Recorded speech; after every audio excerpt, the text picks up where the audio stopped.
முன்னாள் அமைச்சர் எம்.ஆர். விஜயபாஸ்கர் கைதுக்கு அதிமுக பொதுச் செயலாளர் எடப்பாடி பழனிசாமி கடும் கண்டனம் தெரிவித்திருக்கிறார். விவரங்களோடு இணைகிறார் நம்முடைய செய்தியாளர் ராஜகுமரன்.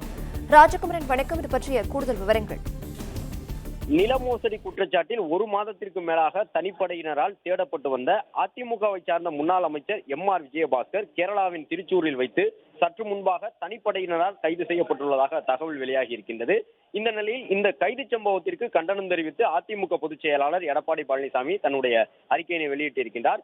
குறிப்பாக முன்னாள் அமைச்சர் செந்தில் பாலாஜிக்காக எம்.ஆர். விஜயபாஸ்கரை பழிவாங்கும் வகையில் சிவில் வழக்கு ஒன்றை கையில் எடுத்துக்கொண்டு இந்த கைது நடவடிக்கையை மேற்கொண்டிருக்கின்றனர் என்று அதிமுக பொதுச் செயலாளர் எடப்பாடி பழனிசாமி குற்றம் சாட்டியிருக்கின்றார். அதிலும் குறிப்பாக அதீத முறையில் சோதனைகளையும் கைது நடவடிக்கையையும் மேற்கொள்வது கடும் கண்டனத்திற்குரியது என்றும் அதிமுக பொதுச் செயலாளரும் எதிர்க்கட்சி தலைவருமான எடப்பாடி பழனிசாமி தெரிவித்திருக்கின்றார்.